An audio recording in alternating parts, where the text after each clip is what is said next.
매일 아침 꼭 챙겨야 할 뉴스 딱 3개만 골라서 깊게 들여다봅니다. 뉴스 세계 시간인데요. 오마이뉴스의 곽우신 기자 모셨습니다. 어서 오세요. 네, 안녕하세요. 그리고 박주현 변호사 모셨습니다. 어서 오세요. 안녕하십니까. 네, 자 첫 소식 가보죠. 네, 대한의사협회 산하 의료정책연구소가 이 정부의 공공의대 등 정책을 비판하기 위해서 문제 형식으로 SNS에 올린 카드뉴스 게시물이 비판 여론에 직면을 했습니다. 이 의사파업 찬성 측의 이 특권 엘리트 의식과 잘못된 가짜뉴스에 기반하고 있다는 지적이 나온 건데요.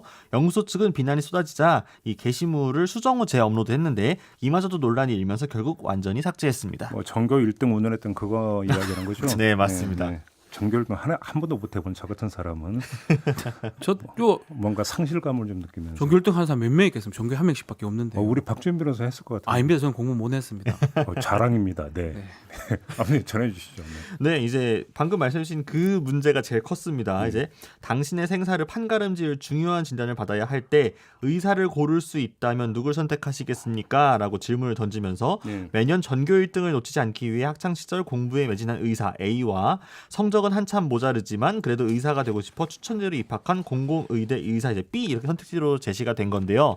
뭐 모자르다 요 맞춤법 논란 좀 논의로 하고 수능 성적을 의사의 자질로 연관시키는 관점이 부적절하다. 이 학력에 대한 차별적 메시지가 담겨 있다는 비판이 나온 겁니다. 그러게요. 패러디도 엄청 나오기도 했죠. 아 그래요? 네. 그 외에도 뭐 이제 또 2번도 좀 문제였고요. 그러니까 두 학생 중 각각 다른 진단을 여러분께 내렸다면 다음 중 누구의 의견 따르시겠습니까? 라면서 수능 성적으로 합격한 일반 의대 학생과 시민단체장 추천을 받아 시험을 치르지 않고 입학한 공공의대 학생 이렇게 선택하라고 했는데 이 공공의대생 선발과 관련해서는 이미 복지부 등에서 사실이 아니라고 해명한 바가 있는데 가짜 정보를 다시 유포하기도 했습니다. 뭐 저희도 그때 복지부하고 인터뷰했는데 그냥 네. 예를 들기 위해서. 그렇죠. 물론 뭐 그 적절한 예시는 아니었어요. 그러면 그냥 예를 들기 위해서 했는데 확정된 것처럼 이야기하는 건 좀 문제가 있다 이런 취지인 거죠. 가짜 네. 뉴스죠.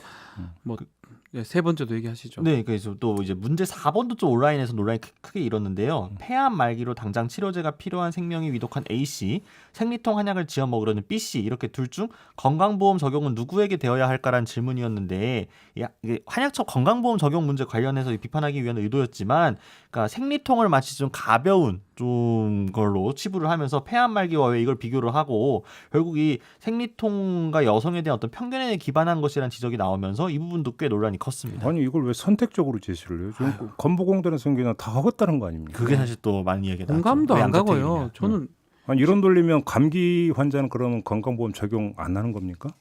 그렇죠. 네? 말이 내가- 안 맞죠. 네. 1번, 2번 지금 문제 제기했던 세 가지 문제 보면 저는 뭐 정답도 사실 공감도 잘 안 가고 거기다 지금 다들 문제 얘기했지만 학력주의 뭐 전교 1등 하면 의사 훌륭합니까? 그리고 의과대학이 예전 저희랑 달라가지고 성적들이 다 높아요. 1등 의과대부터 꼴찌 의과대 뭐 꼴찌 매길 것도 아니지만 거의 뭐 점수 차이가 1, 2점 차이밖에 안 나고 거기다가 추천은 가짜 뉴스인데 이렇게 이런 문제를 내서 어떤 국민이 본인들은 공감을 하는지 모르겠는데 참 좀 안타깝습니다.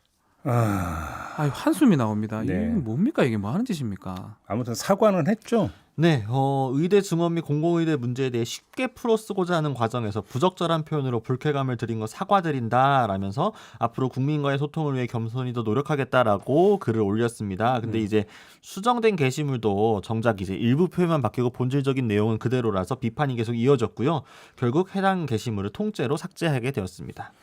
아니 그리고 그래서 위급한 환자가 전교 1등 의사 찾아다니고 물어봅니까? 전교 1등 못하는 의사 찾아다닙니까? 말이 언제요? 됩니까? 환자에게 의사 선택권이 있었던 적이 있나요? 전교 의사는- 몇 등 하셨습니까? 물어봅니까 의사한테? 그러니까요. 아니 물론 뭐 어느 과대학 출신입니까? 물어봅니까? 이 말이 되는 얘기를 해야지요. 그러니까요.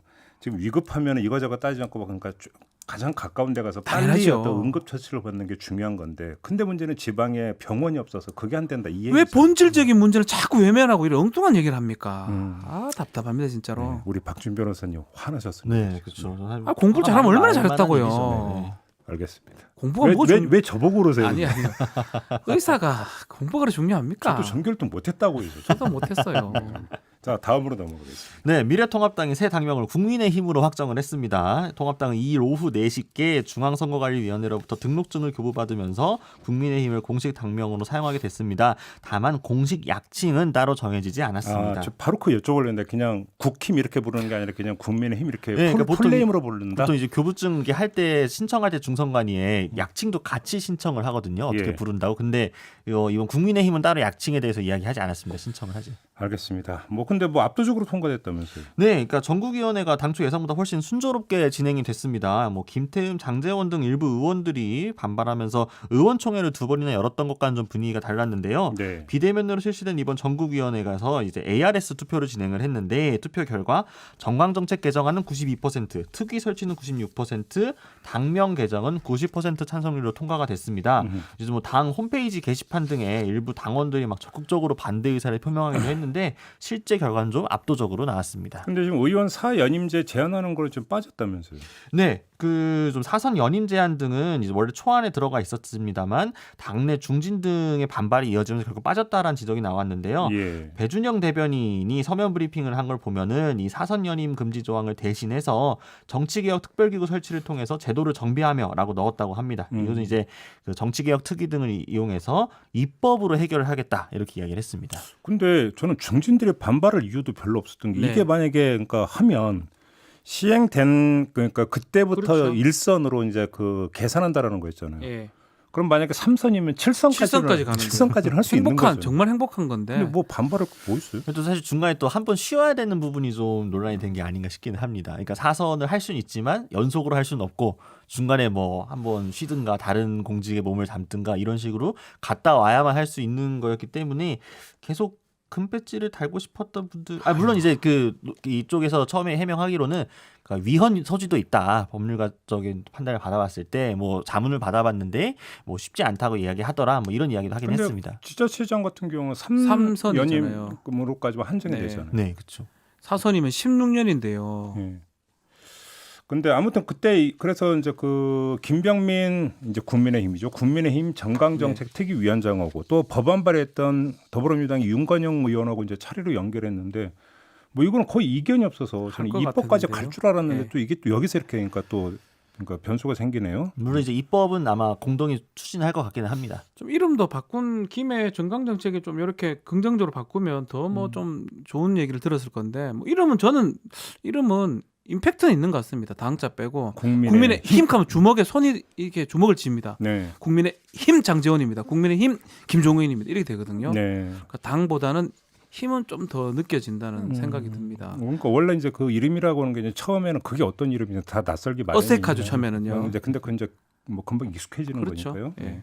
아무튼 근데 이제 김종인 위원장 이제 오늘이 100일이죠. 네, 그렇습니다. 예. 그 당내 근데 그 어떤 평가는 좀 어때요? 그러니까 오늘 취임 100일을 맞아서 취임 100일 기념 기자회견도 열 예정인데요. 네. 좀 당 내외에서는 평가가 좀 엇갈리는 것 같습니다. 물론 이제 초선 의원들을 중심으로 해서 김종인 위원장의 긍정적인 평가도 있는 반면에 이제 장제원 의원 등은 계속해서 좀 공개적으로 비판을 하고 있는 상황입니다. 장제원 의원이 어제 페이스북에 옮긴 거를 조금 소개를 해드리면 김종인 비대위원장 100일은 변화를 위한 노력 속에 분명한 한계도 드러낸 100일이었다라면서 네. 독선적 리더십 또 당명 개정 등에서 드러난 절차의 문제를 제기했습니다. 그러면서 새로운 당명을 올리기 위해 졸속으로 밀어붙인 것은 과거 1인 지배 권위주의 정당의 모습과 다르지 않았다라면서 국민의힘은 김종인당이라고까지 직격탄을 날렸습니다. 그렇군요. 아무튼 김종인 체제 100일 맞았는데요. 3부에서 이제 국회 모니 시간에 김종인 체제 100일에 대한 한번 좀 평가를 해보려고 합니다. 잠시만 좀 기다려주시기 부탁드리고요. 6261님이 지금 교통제보 주셨는데요. 서해안 고속도로 당진 방향 서해대교 중간 부분에 컨테이너가 떨어져서 중앙분리대에 걸쳐 있다고 하네요. 그래서 정체가 심하고 강풍도 불고 있다고 하는 이거 좀 위험한 상황이거든요. 빨리 좀 조치가 필요해 보이고요. 주변 지나시는 운전자 여러분들 꼭 참고하시기 바랍니다. 자, 마지막 뉴스로 가죠. 네, 어제 이 시간에도 추미애 장관 아들의 휴가 관련 의혹을 전해드렸는데 연일 논쟁이 격화되고 있습니다. 어제는 이제 신원식 국민의힘 의원 측에서 부대 관계자와의 증언이 담긴 녹취록이라면서 총 78분간의 녹취 중 3분 정도를 공개를 했습니다. 하지만 추 장관의 아들인 서아무개 씨 측 그 변호인들은 사실 무근이라고 입장문을 내고 반박했습니다. 그 녹취록 내용이 뭐예요? 좀 요약을 해드리면 이제 보좌관, 그러니까 추미애 장관이 당시 이제 민주당 대표였던 추 장관의 보좌관과 당시 서씨 부대에서 휴가 관련 행정 업무 책임자였던 지원장교 A 대위 그리고 휴가 승인권자였던 지역대장 B 중령 등이 통화한 내용이었습니다. 예. 보면 A 대위는 그때 추미애 보좌관이 서일병 병가 연장되느냐 문의 전화가 왔었다고 그랬죠라고 이 신의원 측 보좌진이 질문을 하자 예라고 답을 했고요. 네. 또 추미애 보좌관이 굳이 이걸 해야 하지라는 생각을 했었다라고 증언을 했습니다. 네. 또 B중령 역시 지원 장교가 추미애 보좌관한테 전화를 받은 건 사실이라고 했다라고 얘기를 하면서 병가를 연장할 수 없냐는 전화를 받은 것 같고 지원 장교가 안 된다 했다는 이야기를 들었다라고 증언을 했다라는 겁니다. 네. 다만 이제 B중령이 연과 관련해서 명령이 없는 건 아니고 명령은 지휘권자가 승인하면 되는 거다. 이제 행정 명령제가 누락이 된 것이다라고 이야기를 하면서 이 병가에 근거가 없다는 건 검사 측에서 얘기한 거여서 본인도 들으면서 알게 됐다라고 이야기를 했습니다. 네. 뭐 이제 병가에서 처음 연가 병가 10일은 자대수 조치가 가능한 부분이라고 A데이가 이야기하기도 했습니다. 좀 다시 또 얘기를 하겠지만 병가하고 연가하고 이게 다 좀 다릅니다. 휴가가 다릅니다. 그렇죠. 사실은 이걸 지금 혼동해서 지금 계속 보도가 되고 있고 좀 얘기가 되고 있는데 병가는 아파서 지금 공가를 내는 걸 병가라 그러고요. 자신이 이제 근무 기간 중에 쓸 수 있는 걸 휴가, 뭐 연가로 이렇게 표현하는데 지금 병가하고 병가를 2번 냈고 연가를 썼는 이게 지금 혼동돼 있거든요. 그 부분에 대해서 일단은 뭐 보좌관 전화 왔다 안 왔다 이 부분은 뭐 여기서 얘기를 했지만 이 지휘권자인 중령이 자신이 명령 승인권자이기 때문에 그 부분은 뭐 명령한 것이다라고 얘기를 했어서 이 부분은 규정상으로는 문제가 없는 게 아닌가 생각이 듭니다. 그러니까 일단은. 좀 정리를 하면 이제 평소 무릎이 아파서 네.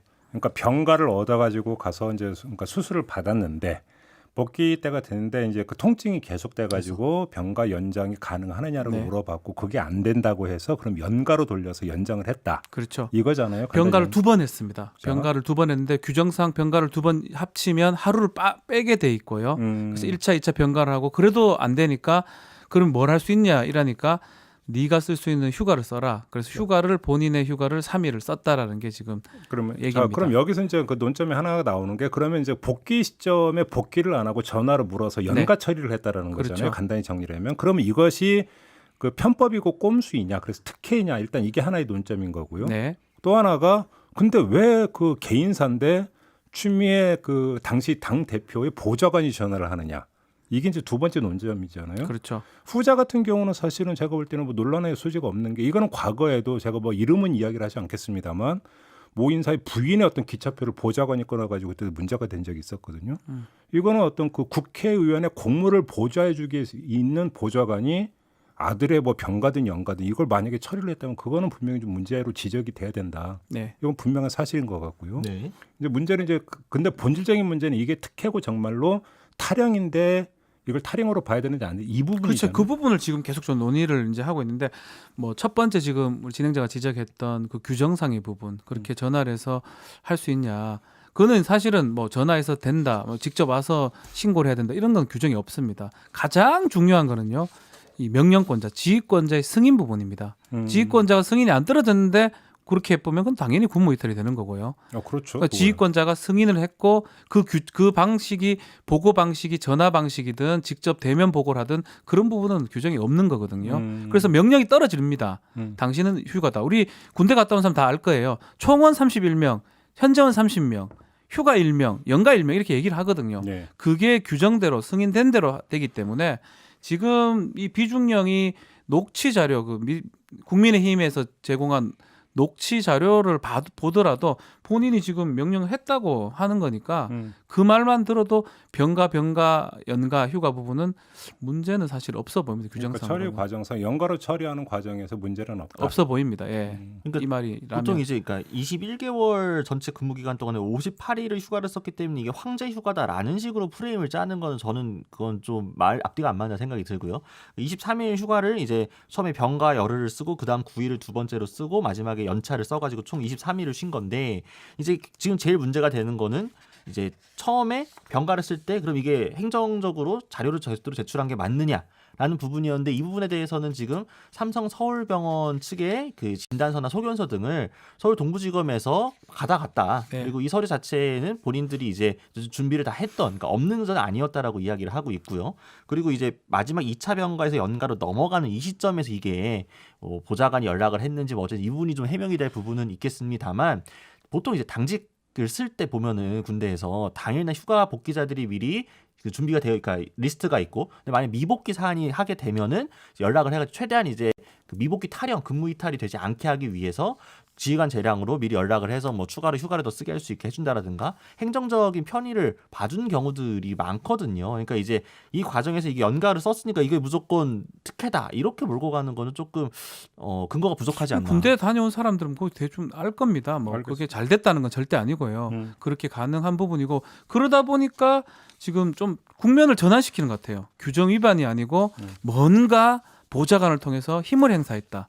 그런 식으로 지금 국면을 전환하는 모양새라고 저는 생각이 알겠습니다. 듭니다. 근데 이제 그러니까 보좌관을 통해서 안 되는 걸 되게 했다고 한다면 그것도 이제 문제가 될 수 있는데, 되죠. 근데 지금 이제 그 법무관 출신의 예, 제가 법무관입니다. 예비역 소령이신 박준 변호사의 주장에 따르면 그 처리 과정은 정상 처리였다고도 볼 수 있는 여지가 있다는 게 박준 변호사의 주장이고, 다만 보좌관이 국회의원 직무하고 상관없는 거 일을 가지고 왜 전화를 하느냐, 예, 그건 이거는 지적할 수 있는 도덕적으로는 부분이 좀 충분히 해명이 문제가 되는 되는 거죠. 그 부분은 알겠습니다. 전화했다면요. 자, 이렇게 마무리하겠습니다. 박준 변호사, 곽우신 기자와 함께했습니다. 고맙습니다. 감사합니다.